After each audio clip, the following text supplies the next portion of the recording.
Como título de conferencia, Marina propuso la transición de 1983, 40 años después, un dilema intergeneracional. Muchas gracias, Marina. Tienes la palabra. Hola, buenos días a todos y todas.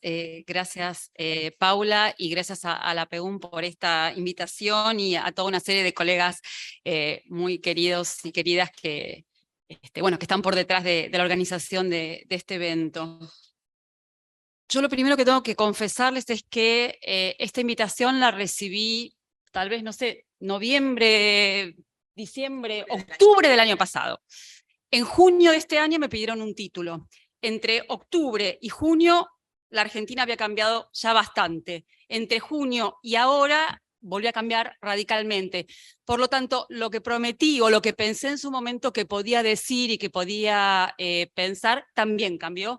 Por lo tanto, el eje de la presentación y el título no van a ser precisamente lo que había prometido ni en octubre ni en junio.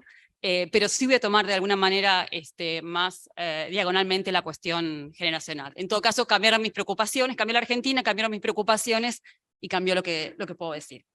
Entonces, lo que les voy a proponer es algo así como historizar y pensar la vigencia y el impacto de eso que llamamos el pacto del nunca más, justamente para pensar los arreglos sociales y políticos que construyeron nuestra historia en los últimos 40 años. El final de la última dictadura en la Argentina dio lugar a un largo periodo de estabilidad democrática en nuestro país. Estas 4 décadas estuvieron atravesadas por sucesivas y grandes crisis políticas, económicas y sociales, pero ninguna de ellas alteró la convicción del juego democrático como opción de convivencia política. Así, la transición de 1983 no solo significó el final de la dictadura más violenta que tuvo nuestro país, sino fundamentalmente el cierre de diversas formas de vida política que habían marcado todo el siglo XX. En ese sentido, yo considero que 1983 cerró un ciclo histórico de la historia argentina, y lo cerró en varios niveles, y de alguna manera con esto quiero decir que cierra prácticamente todo el siglo XX, el año 1983. El primer aspecto o el primer nivel en que 1983 cambia la historia previa es que cerró definitivamente el ciclo de inestabilidad institucional abierto en 1930 y que dio origen a la sucesión de golpes de Estado y la alternancia entre gobiernos democráticos y de facto dictatoriales que caracterizaron buena parte del siglo XX. Como ustedes sabrán, esto dio lugar a 50 años de inestabilidad, gobiernos constitucionales de origen espurio, como fue la década de 1930, o gobiernos que uno tras otro no pudieron terminar su mandato, siempre hackeados por las Fuerzas Armadas, transformadas en un actor político de la escena nacional. Ese ciclo de inestabilidad es lo que suele conocerse como la alternancia cívico-militar o el empate hegemónico para el periodo a partir de 1955. Pero más ampliamente aún que esto, la transición de 1983 cerró algo aún más importante, a mi gusto, que es un ciclo de cuestionamientos liberal-conservadores al sistema democrático como tal, a la ampliación de la ciudadanía política, social, económica y a la participación popular. Ese ciclo de cuestionamiento a la democracia se inició con la llegada del radicalismo irigoyenista al poder en 1916 y estuvo precedido antes, si ustedes quieren, por la discusión en torno a la reforma del sistema político en 1912, que fue visto por las fuerzas conservadoras, que la democracia fue vista por las fuerzas conservadoras como un sistema demagógico e incapaz de mantener el orden social. De hecho, la Semana Trágica de 1919 o los conflictos en la Patagonia 1921-1922 fueron vistos por estos sectores conservadores como la prueba palpable de que la democracia era incapaz de contener el desorden social. De la misma manera, se consideraba que la democracia terminaba dando espacio o siendo rehén de la irrupción de las masas en la escena pública, tal como fue visto, por ejemplo, con la aparición del peronismo en los años 40. Estos argumentos, sin ser los únicos de alguna manera, formaron parte de la vocación golpista de las derechas argentinas a lo largo de todo el siglo XX. Pero en un tercer nivel también, 1983 cierra otro ciclo que atraviesa todo el siglo XX, y que se inició mucho antes de 1930 o mucho antes de 1912, y que es el uso de la violencia estatal como instrumento de gobierno y como forma de control del conflicto social y político. Este rasgo estable de la vida política argentina fue recurrente en periodos constitucionales y fue omnipresente en los momentos dictatoriales. Aunque ese ciclo solemos pensarlo, digo, el ciclo de la violencia estatal y de la violencia represiva, solemos pensarlo desde 1955 con el derrocamiento del peronismo y con el inicio de la Guerra Fría, en realidad la violencia de tipo represiva fue un rasgo, vuelvo a insistir, presente, aunque discontinuo, a lo largo de todo el siglo XX. Si ustedes quieren, inclusive podemos referirnos más atrás en el tiempo, cuando emergió la Argentina moderna a través de, o a partir de, o acompañado de las campañas de sojuzgamiento indígena en el norte y el sur argentino. Y después se continuó con la respuesta, con la virulenta respuesta del Estado frente a las protestas obreras y sociales de comienzos del siglo XX, así como también después fue un instrumento de control de los conflictos intraélite durante muchas décadas. Desde los años 30 y luego los años 50, la violencia política, la violencia represiva fue creciendo en espirales ascendentes, aunque discontinuos, transformándose en una forma de gobernar en periodos tan diversos como las dictaduras o en periodos constitucionales como la presidencia de Frondizi o el último peronismo antes del golpe de Estado. Esto no significa que la historia nacional deba reducirse a la violencia política o a la violencia estatal, pero sí advertir que fue un elemento absolutamente sistemático en la vida política argentina a lo largo de todo el siglo, ya sea en dictadura o en gobiernos constitucionales. Entonces, no obstante, a partir de 1983, creo que se inició una nueva época en cuanto a los parámetros admisibles, especialmente en lo que atañe al uso de la violencia represiva y la intervención armada en el orden interno. Esto no excluye, por supuesto, que en las nuevas décadas democráticas posteriores a 1983, el recurso a la violencia política y a la violencia estatal en particular ha reaparecido cíclicamente, pero su uso ha sido esporádico y fuertemente cuestionado social y políticamente, como sucedió, por ejemplo, en la crisis del 2001. De la misma manera, a partir de 1983, la violencia política quedó deslegitimada como instrumento del juego político, una vez más también al calor de las transformaciones políticas en el mundo occidental y en el seno de las izquierdas. De la misma manera, 1983 marca radicalmente, bueno, la palabra no es la más adecuada, pero en todo caso, marca muy claramente la vigencia, aceptación y legitimidad de los derechos humanos como horizonte de la democracia. En síntesis, la inestabilidad institucional, los cuestionamientos a la legitimidad de la democracia como sistema político, los cuestionamientos a la presencia de las masas en la vida política y la omnipresencia de la violencia política y represiva son todos elementos que fueron disolviéndose con la transición iniciada en 1983. Esto es lo que damos en llamar el Pacto Democrático o el Pacto de Nunca Más, que se abre a partir de ese momento. Ahora bien, ¿por qué y cómo todos estos cambios fueron posibles en 1983? Es decir, ¿qué sucedió en torno a ese año o en torno a esa transición o en torno a la dictadura previa para que esos cambios que no se habían dado antes fueran posibles y para que se dieran posibles esos cambios que no fueron posibles en otros países de la región? A mediados de esa década, a mediados de los 80, con distinto pulso y velocidad, se iniciaron procesos de transición política en todos los países del Cono Sur que habían atravesado dictaduras asignadas por la ideología de la seguridad nacional. En Brasil, Uruguay, Chile, estas transiciones estuvieron limitadas por la continuidad de la presencia militar en el juego político. Esto condicionó el régimen democrático entrante, así como las posibilidades de investigación y juzgamiento de las violaciones a los derechos humanos. Fue el caso, por ejemplo, de Chile, signado por una constitución autoritaria sancionada en 1980, con mecanismos de cerrojo para dificultar cualquier intento de reforma. Está hoy en discusión esto, y por la presencia permanente de los hombres de armas en el ámbito parlamentario y ejecutivo. Fue también el caso de Uruguay, donde partidos y fuerzas armadas acordaron en el pacto secreto de transición las condiciones de esa transición y la no revisión de las violaciones a los derechos humanos, luego reconfirmado en democracia por la ley de caducidad de la pretensión punitiva del Estado. También fue el caso de Brasil, donde la amnistía aprobada en 1979, aún todavía en dictadura, sigue en vigencia hoy e impide con anuencia judicial cualquier investigación sobre lo sucedido en ese país. En contraste con esto, la transición a la democracia en la Argentina se encauzó sin tutela militar sobre el nuevo régimen y por lo tanto sin posibilidades de condicionar el proceso de investigación y justicia. Esto suele ser evocado en nuestro país con cierta épica que nos hace sentir que la cultura de los derechos humanos y el Pacto del Nunca Más son nuestros orgullos nacionales. Seguramente, creo yo, esta épica con la que evocamos ese pasado también nos ayudó a reconciliar a la sociedad argentina con los horrores de lo que había sucedido y que esa misma sociedad había dejado hacer ante sus ojos. En todo caso, mirado a la distancia, la transición argentina sin ninguna duda tuvo extraordinarios logros. Generó en el largo plazo un contexto de aceptación del régimen democrático sin condicionamientos por parte de todos los actores políticos y un proceso de investigaciones de justicia muy temprano y ejemplar que afirmó el valor de la democracia sobre nuevas bases éticas. Es probable que 3 datos claves expliquen esta diferencia entre otras transiciones previas de nuestra historia a lo largo del siglo XX, porque las hubo, y también explican la diferencia con lo sucedido en otros países. Y sobre esto voy a ser sumamente sintética. Estos 3 datos claves podrían resumirse, creo yo, de la siguiente manera. Lo primero fue el derrumbe del poder dictatorial y la debilidad de las Fuerzas Armadas para imponer condiciones en el proceso de salida del poder.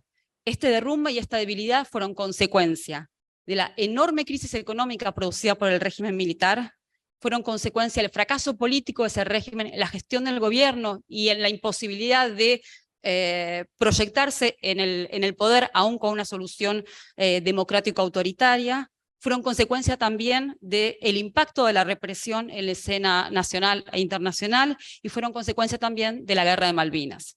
Pero de ninguna manera esa guerra fue el inicio de la transición. En segundo lugar, el segundo elemento que yo pensaría para explicar, vuelvo a decir, esta diferencia entre la transición de 1983 y las transiciones previas, y entre la transición argentina y las transiciones de otros países, el segundo elemento es el impacto y la dimensión de los crímenes en el marco de un fuerte movimiento por los derechos humanos y un presidente electo que, aún en bastante soledad, sostenía la necesidad de investigar y juzgar. Y el tercer elemento, fundamental y a mi gusto poco evocado, es un cambio en las relaciones de fuerzas y en las estrategias de los actores que ocuparon la escena política democrática. Y con esto me refiero al abandono del proyecto autoritario por parte de las derechas y el cambio o la aceptación de la democracia por parte de las izquierdas. Me detengo un minuto en esto para decir que el cambio en la relación de las derechas con el juego democrático me parece que es un dato fundamental, porque el fracaso militar que llevó a la transición de 1983 no implicó ni la derrota ni el fracaso de esas derechas, cualquiera fuera su color y su matiz, que habían sostenido los proyectos autoritarios en el pasado.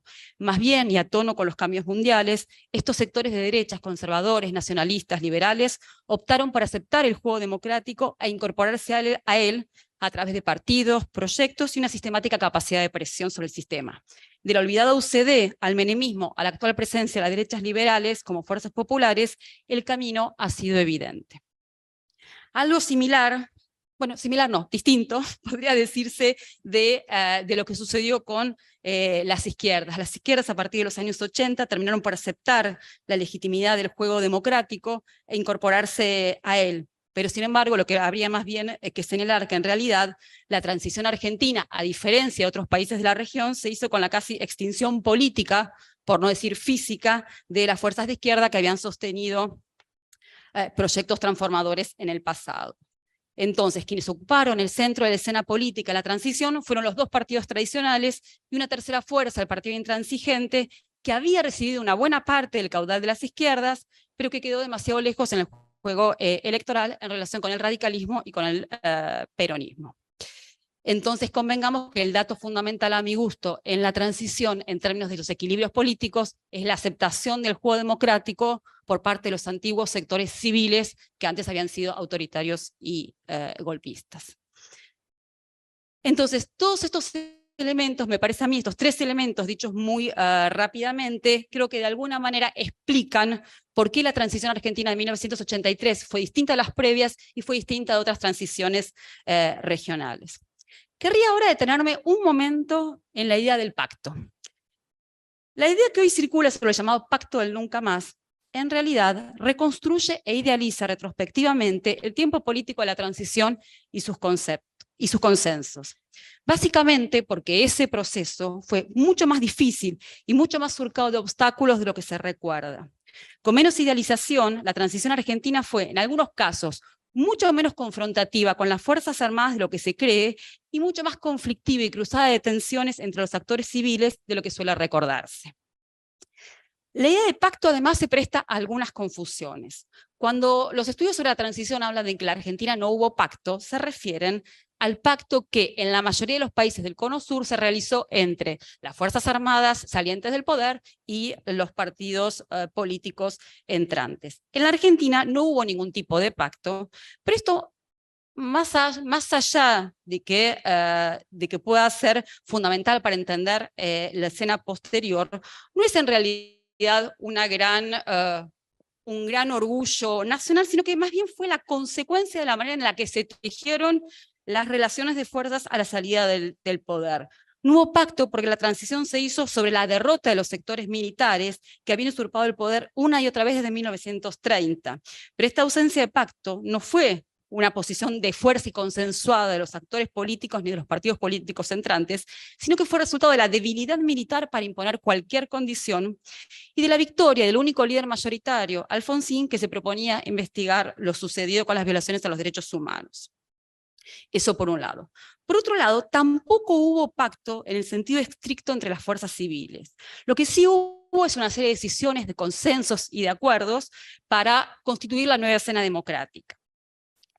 Por ejemplo, hubo un acuerdo partidario para anular la ley de autoamnistía que Alfonsín propuso en 1983, hubo acuerdo partidario para respaldar las políticas de reconstrucción democrática de Alfonsín.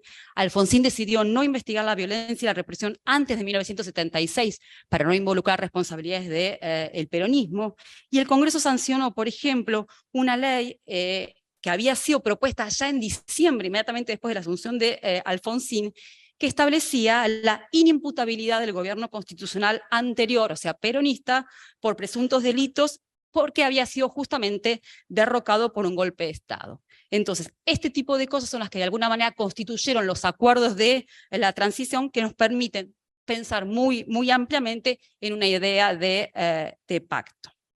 Ahora bien, el contexto del derrumbe del régimen dictatorial impidió cualquier pacto de impunidad por el cual negociaban las Fuerzas Armadas desde 1980. Y vuelvo a insistir con esta idea, la debilidad militar fortaleció la voluntad de investigación y juzgamiento del nuevo presidente. Alfonsín no tenía un gran respaldo sobre la cuestión, ni siquiera en el seno de su propio partido, y en el contexto inestable e incierto de la transición, los riesgos de iniciar un proceso de justicia eran enormes, como se vio rápidamente en los múltiples levantamientos militares posteriores.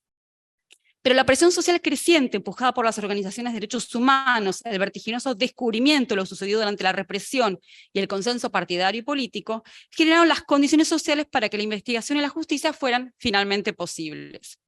En ese magma, además, tomó forma un profundo deseo colectivo de reconstrucción social en torno a la promesa de democracia como forma y como sustancia. Ello dio potencia al discurso del candidato radical Alfonsín, que apelaba a la democracia como ética y como refundación de la vida política y como horizonte de derechos sociales y económicos, no solo políticos. Desde entonces, ahora sí, la figura colectiva del nunca más, con la fuerza de todos esos significantes, comenzó a ser construida, evocada y afirmada como el símbolo fundacional de nuestras elecciones y nuestras posibilidades. El nunca más pasó a significar democracia institucional y sustantiva, pasó a significar legalidad, no violencia, derechos humanos, no violencia política, no violencia estatal.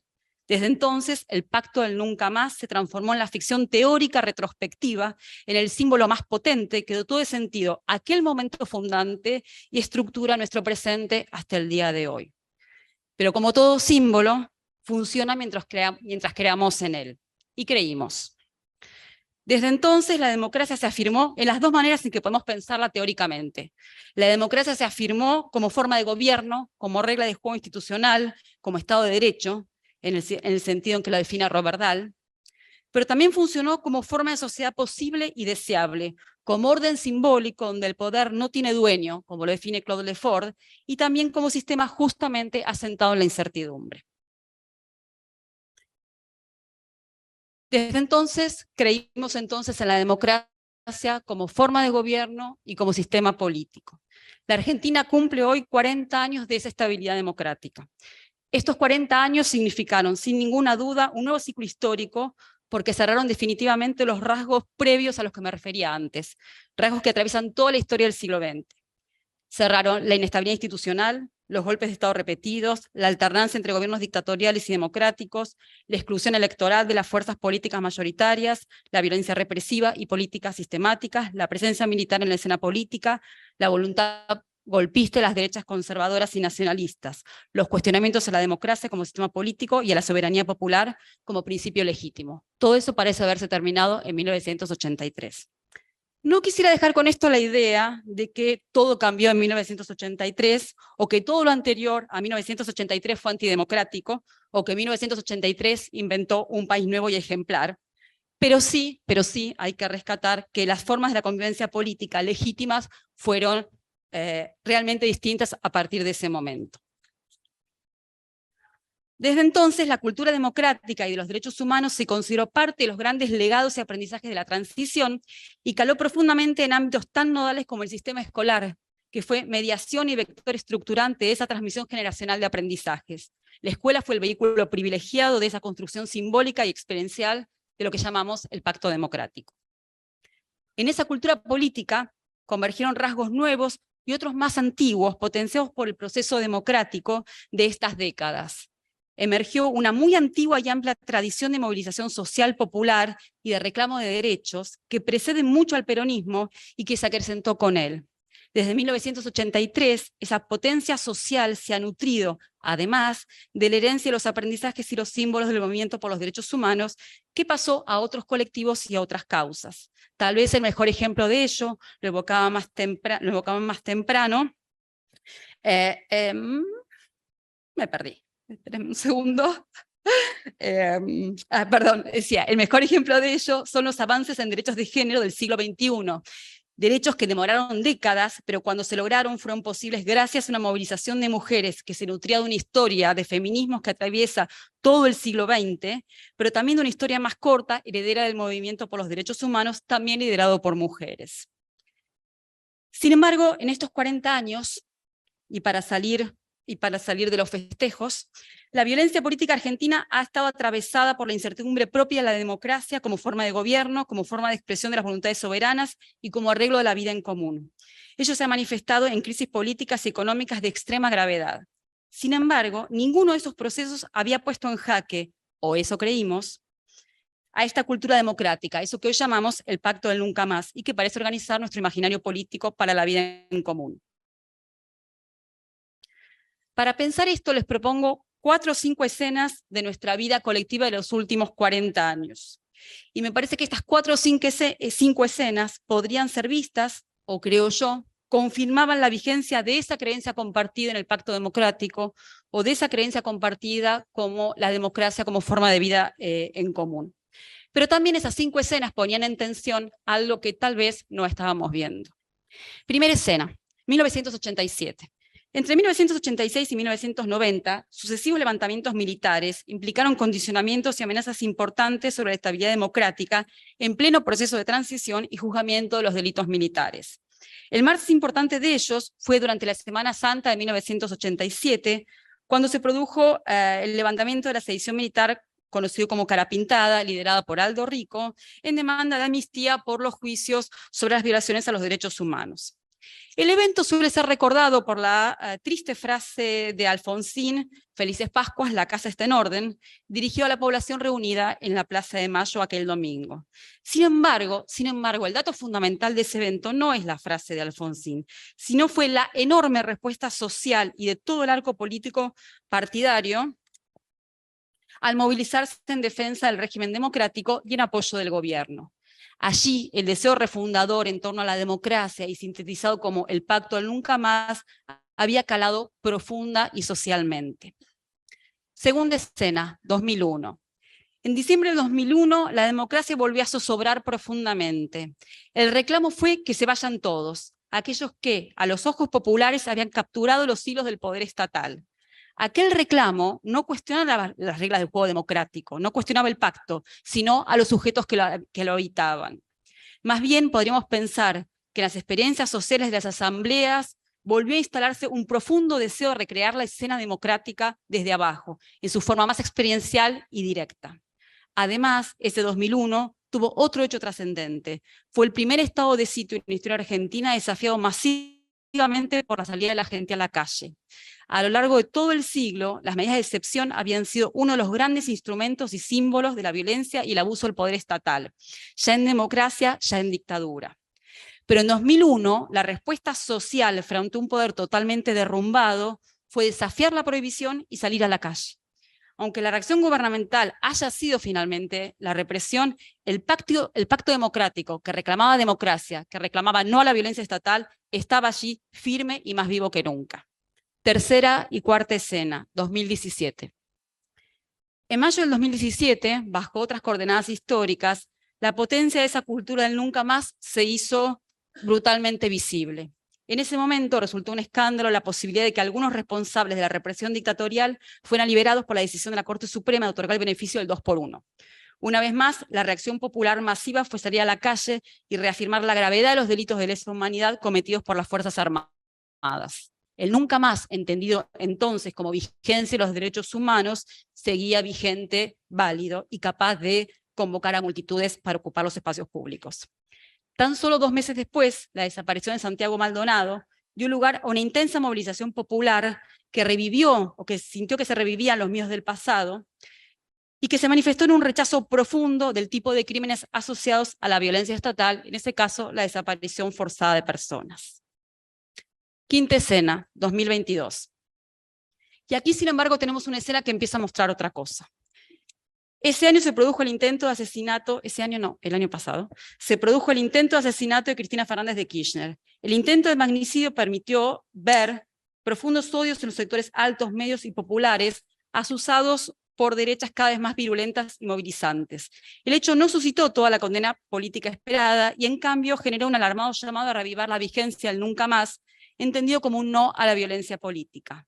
Pero tal vez ahí, en este episodio, y en lo que se generó a partir de él, algo ya estaba completamente resquebrajado bajo nuestros pies de esta sólida cultura democrática, y tal vez estaba resquebrajado desde mucho antes.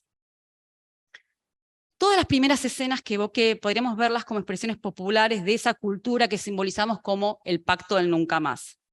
Pero todas ellas tienen múltiples caras, porque también cada una de estas escenas fue resultado de fuerzas opuestas a algunos de esos valores, o que albergaron espacios, discursos y actitudes violentas, autoritarias, que convivieron con las reivindicaciones y los énfasis de nuestra cultura democrática. Estos discursos nunca desaparecieron, pero no tenían la circulación mediática, el impacto y la autorización que tienen hoy. Por ejemplo, durante la investigación y el juicio de las juntas hubo innumerables situaciones de amenazas y persecuciones contra quienes llevaban adelante esas tareas. Los discursos revisionistas o negacionistas tienen una historia muy antigua ya desde los años 80. Las condenas de la movilización popular o de los sectores desocupados es tan intensa como antigua desde el origen de esos grupos. La violencia racializada contra los pibes y las pibas pobres es cotidiana y forma parte de nuestra cultura democrática. La desaparición de Santiago Maldonado dio lugar a muchos discursos autoritarios y persecutorios sobre él y sobre los pueblos indígenas. Y recordemos que Santiago Maldonado era blanco, bonaerense, educado de clase media y se reclamó por él, pero no por 3 otras muertes como la de Rafael Nahuel. Entonces, todas las escenas y las prácticas democráticas fueron lo que fueron y fueron realmente pruebas cabales de la fortaleza de este pacto democrático, pero a la vez convivieron con otros datos y otras prácticas no democráticas que estaban ahí, pero que tenían menos visibilidad y autorización social que ahora. Hoy, en efecto, el escenario ha cambiado de manera sustancial, o más bien, como trato de decir, venía cambiando ya desde hace un tiempo. O en todo caso, tal vez siempre hubo indicadores y su potencial, tal vez siempre hubo indicadores que no quisimos ver, o a los que no le dimos tanta importancia. En todo caso, lo que ha cambiado hoy es que las urgencias del presente argentino poco tienen que ver con las urgencias de la transición. Las urgencias actuales atañen a la crisis económica, la inflación, la pobreza, la desigualdad. Esto no es nuevo, pero se constituyó en una certeza social que sí es nueva, la certeza de una espiral sin salida. Es evidente para todos, en estos 40 años la democracia tan deseada no garantizó bienestar, ni inclusión, ni derechos sociales, ni económicos sostenidos. Aunque la exclusión social disminuyó en algunos periodos, no hubo avances reales en la reducción de la desigualdad en la Argentina. Hoy los índices de pobreza alcanzan alrededor del 40% de la población y la Argentina es uno de los pocos lugares en el mundo donde la pobreza ha experimentado un aumento tan importante sin conflictos armados o desastres naturales que expliquen ese declive. Este proceso, sobre todo, y ante todo pone en crisis el apoyo de amplios grupos sociales de nuestra población al sistema democrático. ¿Democracia para qué? Democracia para quiénes. A estas condiciones socioeconómicas se agrega la lectura social sobre los antagonismos políticos extremos instalados en el centro del escenario de manera recurrente desde hace ya muchos años, y otros problemas públicos como las formas de la violencia institucional cotidiana sobre poblaciones vulnerables, racializadas y de jóvenes, o la violencia criminal del delito común. En los últimos años, la escena pública argentina se ha vuelto cada vez más agónica y más violenta, haciendo reemerger una violencia política y social multidireccional y multidimensional que creíamos desaparecida. Esa violencia no es enteramente nueva, no es una violencia de estos 40 años, y no convendría reducir la idea de que se agotó el pacto del nunca más. Esa violencia se inscribe en una larga tradición de conflictividad en torno a identidades políticas excluyentes que ha surcado buena parte del siglo XX argentino. Tal vez uno de sus focos más obvios haya sido el conflicto entre peronismo y antiperonismo a lo largo de todo el siglo, pero no es el único, y en realidad hay muchos otros ejemplos más atrás en el tiempo. De igual manera, también la violencia y el odio de clase recrudecidos en los últimos años, del que son víctimas numerosos sectores de la población, desde los pibes pobres hasta los pueblos indígenas y las organizaciones sociales de trabajadores informales o desocupados, tiene una historia muy anterior que se remonta a todo el siglo XX, por pensar solo en el Estado-Nación contemporáneo.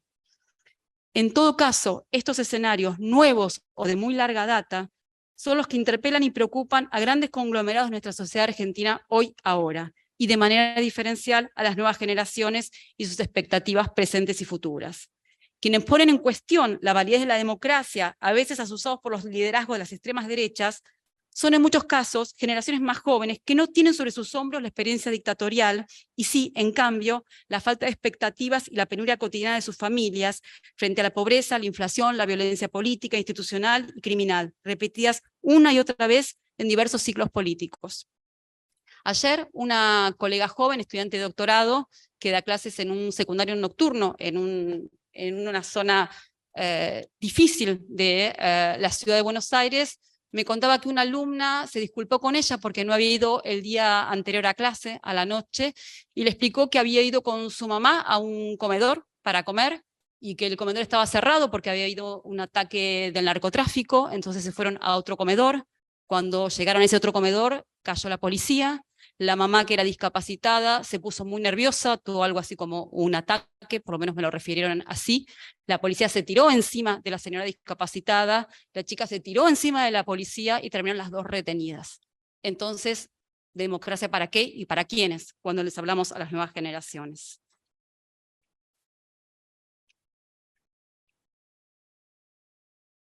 Tengo la sensación de que hasta ahora pensamos que todo ello, que todas esas historias, todas estas violencias acumuladas, de las cuales la anécdota que relato es una sumatoria condensada, todas estas violencias se podían acumular sin efectos, que las personas podían pasar, y nuestros jóvenes y nuestras jóvenes en particular, podían pasar por cada microexperiencia de violencia, que como sociedad podíamos pasar por cada microcrisis y volver a reafirmar nuestros valores, que cada pico inflacionario, cada empobrecimiento familiar, cada muerte o cada violencia policial o del crimen común no horadaba las certezas sociales. Lo cierto es que en estos contextos de urgencias nuevas y viejas, los aprendizajes construidos en la transición ya no tienen casi nada que decir a nuestras jóvenes generaciones. Tampoco por eso funcionan las fórmulas del pasado para retener a quienes no compartieron las tensiones de 1983 y en cambio se constituyeron bajo otras experiencias que nada tienen que ver con la escena refundacional del nunca más. De hecho, y paradojalmente, la misma estabilidad democrática de 4 décadas hace que la democracia ya no parezca como un valor a conquistar o a cuidar. Es parte del paisaje abúlico para quienes no tienen otra experiencia que esa, ni pueden imaginar los costos de perderla. Hoy lo decía más temprano alguien en la mesa, el matemático que no sabía de historia. Para varias generaciones la democracia ya no tiene otro puesto en su experiencia vital, justamente porque la dictadura y la transición fueron hace 40 o 50 años, el pasado lejano. El problema no es que las urgencias hayan cambiado, sino que ellas en su intensidad están socavando el sentido de esa democracia, y los discursos atados a los parámetros del mito fundacional de la transición no logran hablar de los vacíos de la democracia tal cual es experimentada hoy cotidianamente. Tal vez podríamos pensarlo al revés. La imagen del pacto democrático, en todas sus variables y sentidos, fue la que contuvo y albergó largamente a las derechas liberales y en general a las nuevas generaciones que se integraron a la vida política en estas décadas. Pero hoy múltiples sectores alientan o dejan hacer hacia la ruptura de esos acuerdos y empujan soluciones violentas, represivas y socialmente excluyentes. Empujadas por ellas, pero sobre todo por la propia experiencia de vaciamiento del sentido de la democracia, que no parece dar de comer, ni curar, ni educar. Varias generaciones jóvenes no ven en ella valores a retener ni como juego político institucional, ni como forma de sociedad. Aquellas dos formas que habían sido la base de nuestra construcción a partir de 1983. Desde luego, esto no significa que el problema sea la democracia, pero esta distinción empieza a perderse. Hoy, la violencia política ha recrudecido sustentada por odios multidireccionales y no encuentra los repudios mínimos suficientes. La violencia estatal y la apelación a las soluciones represivas en boca de las derechas y extremas derechas encuentra también apoyo y entusiasmo social para ordenar un país que se percibe como desbocado. Incluso esas soluciones evocan la necesidad de fortalecer a las fuerzas de seguridad y convocar a las Fuerzas Armadas para reprimir los conflictos internos. También el discurso de los derechos humanos vinculado al pasado dictatorial está completamente fragilizado por tentativas que se sirven de la discusión sobre el número de desaparecidos o las víctimas del terrorismo para agitar discursos reivindicatorios de la violencia estatal. Vuelvo a insistir, estos discursos siempre estuvieron presentes de la misma transición. Lo que ha cambiado son sus condiciones de enunciación, visibilidad y escucha social. Hoy los arreglos sociales para la vida en común aparecen fragilizados cuando los derechos de unos parecen ser amenazas a la libertad de los otros, cuando el individualismo extremo se torna crueldad y desprecio por la vida ajena. En definitiva, la democracia como forma de sociedad, como la concebía Claude Lefort, y como forma de gobierno, como la concebía Robert Dahl, parecen en cuestión.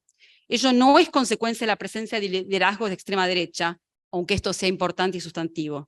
Lo que parece haber cambiado son las sensibilidades colectivas que facilitan el crecimiento vertiginoso de esas derechas y de esos liderazgos. Tal vez, y para terminar, convendría volver un segundo a la escena refundacional y restituirle su sentido histórico, a la escena de 1983. Todas las políticas que se tejieron en ese entonces y que fueron resultado de las posibilidades y los consensos políticos en un momento histórico preciso, fueron posibilidades políticas y acuerdos de ese momento preciso, de un momento preciso de absoluta derrota de las fuerzas militares y civiles prodictatoriales. Fue un acuerdo de gobernabilidad para restablecer las reglas del juego político, reglas institucionales y procedimientos de la vida democrática. Fue también el resultado de un intenso clima social antimilitar y de una movilización de los derechos humanos con creciente capacidad de convocatoria y escucha, que se plasmó en eso que dimos en llamar la cultura democrática. Inesperadamente, porque para nadie esto era obvio en 1983, y más bien era obvio o esperable todo lo contrario, es decir, un nuevo golpe de Estado, inesperadamente todo eso garantizó la estabilidad del juego democrático liberal, el rechazo de la violencia y el autoritarismo como formas de regulación de la vida política, e hizo la democracia algo que se parecía a esa forma de sociedad que evocaba antes. Operó así, de esta manera, por una serie de circunstancias históricas y de relaciones de fuerzas que no sabíamos que durarían. Luego, retrospectivamente, decidimos que eso que había sucedido a partir de 1983 fue nuestro momento fundante, con ese peso simbólico y performativo. En definitiva, lo simbolizamos, lo llamamos y lo evocamos el Pacto del Nunca Más. Pero ello fue un momento histórico, y como todo momento histórico, es situado, contingente y único. Habla de la democracia de la Argentina de los años 80 y de otras formas de la violencia que, efectivamente, desde entonces se fueron disolviendo. Como nuestro mito fundacional contemporáneo, el Pacto del Nunca Más no nos protege de la incertidumbre de la vida democrática, ni es inmune a las transformaciones históricas de estas décadas. En 1983 emergió de la dictadura una sociedad arrasada, en condiciones desesperadas, que hizo de esas condiciones acuerdos virtuosos, que hemos dado en llamar el Pacto del Nunca Más. De la tragedia y la destrucción emergió una promesa de reparación de la trama societal y política. Sin disolver identidades ni prácticas anteriores, esa promesa cerró virtuosamente un largo momento histórico que abarcó casi todo el siglo XX. Hoy, a 40 años de 1983, parecería que esos consensos refundacionales se están agotando, o al menos están muy en riesgo. Hoy, cuanto más necesitamos de esos consensos, nuestra respuesta no puede seguir siendo movilizar los mismos símbolos, las mismas retóricas, como si nada hubiera cambiado, como si nuestras y nuestros jóvenes de hoy fueran los de 1983. Nada más, gracias.